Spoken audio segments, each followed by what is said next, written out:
Story 1. My name is Jake Harlan, winter break, senior year of college. Uncle Marcus owned an old hunting shack on the edge of Thorn Ridge National Forest in northern Montana, miles past the last cell signal in Willow Creek Valley. He texted, "Come help clear brush. Pays crap, but the air's clean." I went. City noise had me waking up with clenched jaw every night. I needed silence. The drive was brutal. Narrow passes slick with black ice. Truck fishtailing like it wanted to kill me. Every curve felt like the road was trying to shake me off. When I finally arrived, the shack looked just as creepy as I remembered. Tin roof sagging under fresh snow, windows frosted blind, porch boards groaning under my boots like they remembered every intruder. Inside smelled of damp cedar, mouse droppings, and the propane heater rattling like a dying smoker. First night I chopped wood till blisters rose, taped every draft, heated beans, read a battered paperback by lantern light. Wind screamed through the pines, clawing the walls. I slept like the dead. Second night, 10:17 p.m. Clock ticking too loud, mocking. I was forcing myself through the same paragraph, words blurring, when three heavy, deliberate crunches hit the snow behind the cabin. Adult boots, slow, confident, not rabbit, not deer, human, walking like he owned the place more than I did. I killed the lantern. Darkness crashed in. Only the faint red glow from the dying stove remained. Pulse hammered in my teeth and fingertips. Another crunch, closer, then silence so thick it pressed against my eardrums like wet concrete. Whoever it was stopped, listening, waiting for me to make a sound first, to give myself away. Sweat beaded cold on my forehead and ran down my ribs despite the freezing room. I counted heartbeats, 20, 30, 40, trying to steady my breathing. Grabbed Marcus's old Remington, loaded, safety off. Crept to the back window on hands and knees, heart slamming like it wanted out. Pressed my eye to the gap between warped boards. Moonlight turned the clearing ghostly blue-white, empty. Pines stood rigid, branches heavy with frost. No shadow, no breath cloud. But the quiet wasn't peaceful. It watched me, backed away slowly, sat against the far wall with rifle on lap. Every stovepop made me flinch. Stayed like that, eyes glued to the door, ears straining, for what felt like hours. Exhaustion dragged me under after 3, but sleep was shallow, fractured by dreams of footsteps that never faded. Morning light gray and thin, coffee forgotten, cold. Stepped outside and world tilted. Boot prints, large, deep, aggressive tread, circled the shack twice in wide, patient loops. Approached the rear wall and simply stopped. Mid-stride, toes pointed into the impenetrable trees. No turn, no scuff, no retreat, like the snow had opened up and yanked him upward into nothing. Laugh tore out, sharp, ugly, too loud in the frozen stillness. "This is bullshit," I muttered, voice cracked. Packed in blind panic, hands shaking, dropped the canteen twice. Threw everything in the truck bed. Turned the key, dead click. Battery fine yesterday. Lights worked. Radio hissed static. Hood up, nothing obvious. 6 miles to Ranger Station on Pine Hollow Trail. Walk or freeze. Snow fell heavier. Heavy wet flakes blinding everything within 10 feet. Trail narrowed to white tunnel. Hour in, I glanced down. Ice flooded my veins. Smaller boot prints behind mine. Fresh, perfect. Starting from nowhere. No entry, no scuff. Just there. Following. Shorter stride, locked to my rhythm. Walked faster, heart and throat. Glanced back. 2 sets now. Parallel. Perfect sync. Close enough to hear labored breathing, smell wool and sweat. "Hey!" Word thin, swallowed by white. No answer. Silence answered silence. Panic ignited. Ran, full sprint, pack slamming spine, boots slipping on ice, lungs burning raw. Trail forked, highway left, fire tower right.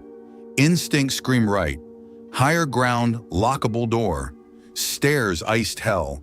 Rotted planks splintering. Slipped halfway, elbow smashed rail.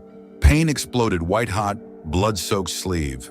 Shoved trap door open, crawled inside gasping. Stink of dust, mildew, rodent piss thick. Boarded windows, curled behind crates, trying to quiet ragged breathing. Sunset bled red across snow. Through narrow crack, 3 dark figures below ridgeline. Heavy coats, no flashlights, no sound. 1 halted at base, 2 flanked like sentries. Statues carved from shadow and snow. Watching, never called out, never stepped closer, just waited. Hours dragged, checked crack again and again.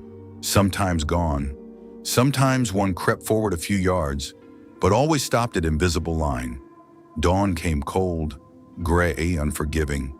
Trail pristine, no prints. Descended stumbling, legs jelly. Snowplow spotted me miles out.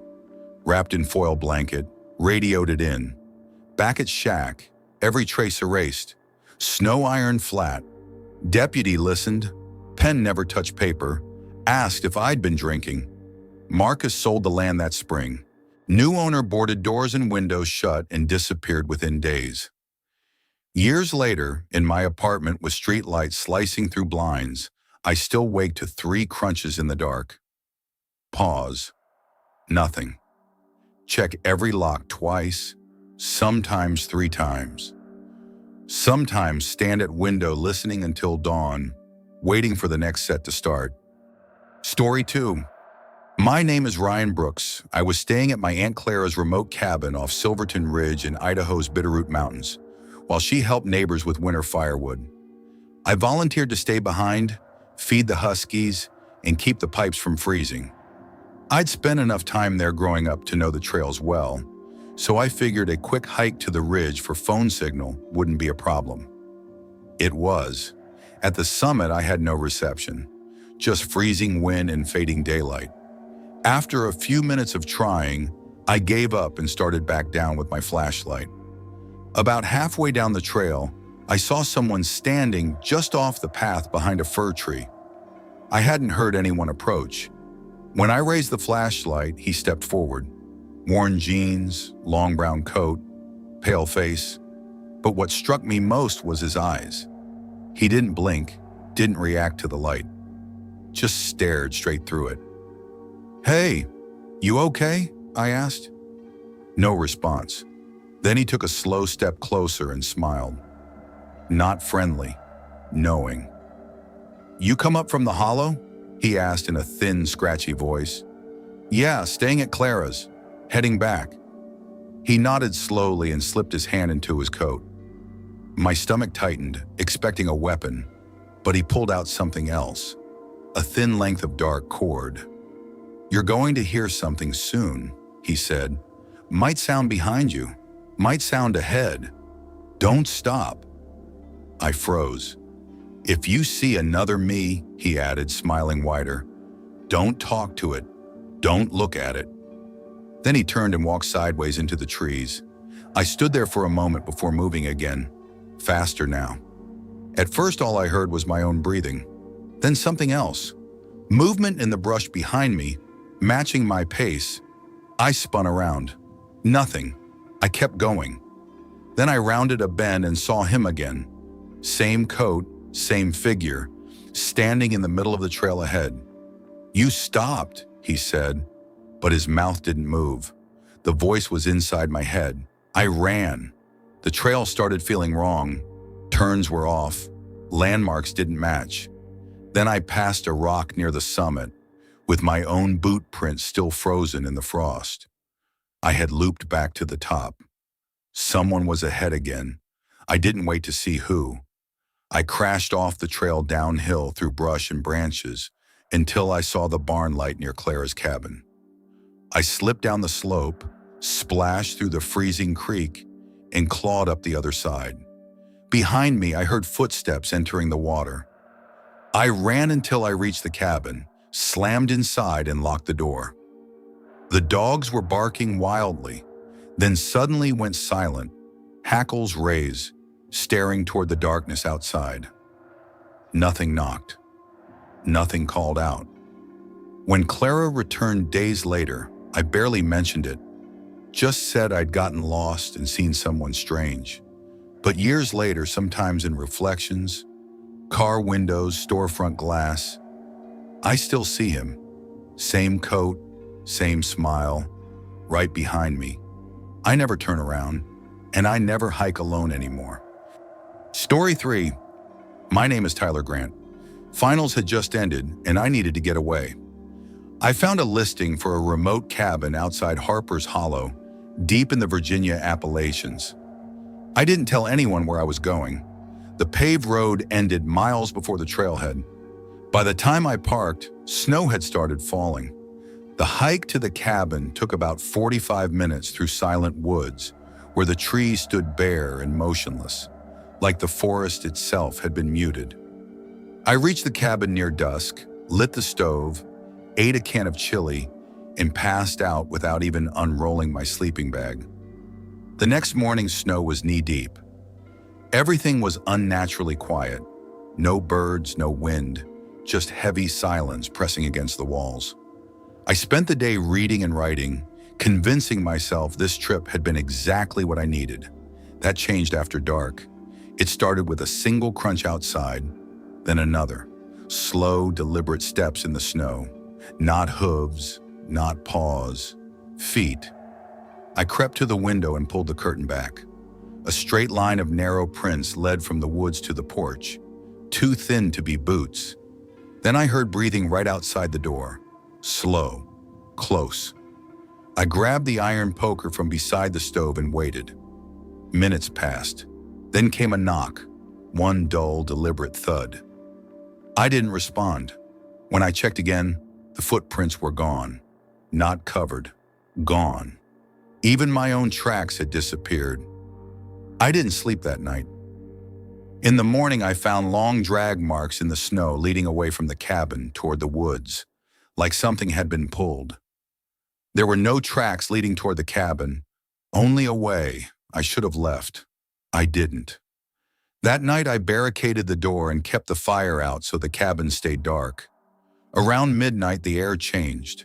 It felt like the walls weren't sealed anymore, like something had slipped inside without opening anything. Then came a whisper. Not words, just a rhythmic murmur through the logs. A knock sounded from the back wall, then the side, then the front again. Always one knock at a time, moving around the cabin like something was mapping it. Frost began forming on the inside of the door, and then I heard my own voice from the woods. Help, please. I fell. I'm hurt. The tone was perfect, exactly how I sounded. I looked outside. Something was crawling toward the cabin, low to the ground, dragging itself with arms bent at impossible angles, like a person whose legs didn't work. I never saw its face. I locked myself in the closet and waited until morning. When daylight came, the snow outside was untouched. No marks, no prints. But scratched into the front door were the words, "Come back," written as one word, like something trying to imitate language. I didn't pack. I left everything behind. My coat, my bag, even my boots. I walked 4 miles to my car in thin sneakers without stopping once. Years later in my apartment, I still hear it sometimes. A single knock from inside the closet. Then my own voice whispers, "Come back." I never answer, and I never go back to the woods alone.